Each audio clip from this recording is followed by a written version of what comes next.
SIS Entertainment present Delhi. घरवा हंस निकलई छागे छौरी मेकअप करी बाजार गे मेकअप करी बाजार गे। घरवा हंस निकलई छागे छौरी मेकअप करी बाजार गे।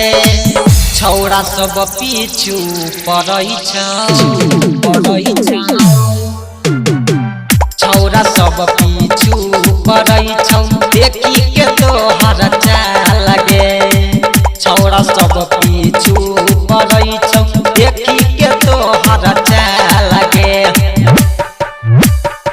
सोना रिकॉर्डिंग स्टूडियो अलका बाजार।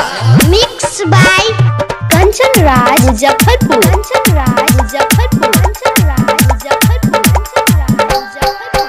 के कराल इतना छौरी करै छी सिंगार गे। के कराल इतना छौरी करै छी सिंगार गे। फलका के छौरा देखी भेलौ बेहाल गे। फलका के छौरा देखी भेलौ बेहाल गे। फलका के छौरा देखी भेलौ बेहाल गे। भेलौ बेहाल गे। चढ़ल छौ जवानी तोहर मस्त दोनों गाल गे। मस्त दोनों गाल गे। चढ़ल छौ जवानी तोहर मस्त दोनों गाल गे।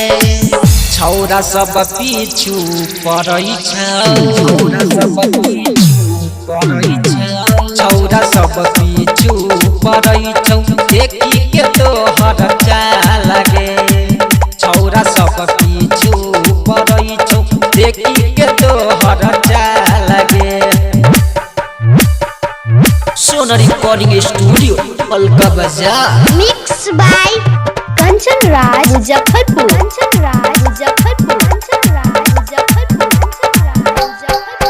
तोहर जवानी छौरी लागै छौ बाबा लगे। तोहर जवानी छौरी लागै छौ बाबा लगे। मोली माता वाला कहै छौ तो पछी माल गे।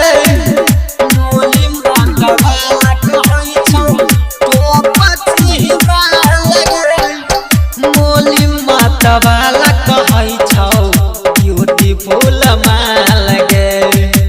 ब्यूटीफुल माल गे। आशिक तोरा देखी कछौरी भाई गेलौ बेहाल गे। भाई गेलौ बेहाल गे। आशिक तोरा देखी कछौरी भाई गेलौ बेहाल गे। छौरा सब पीछू पड़ई छौ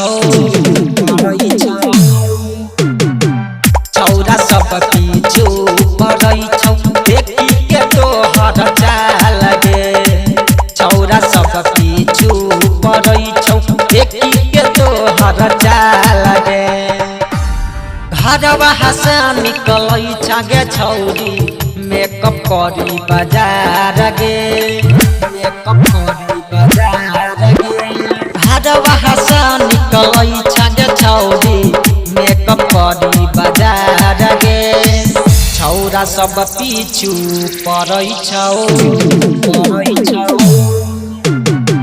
छौरा सब पीछू पड़ई छौ देखी के तोहर चाल गे।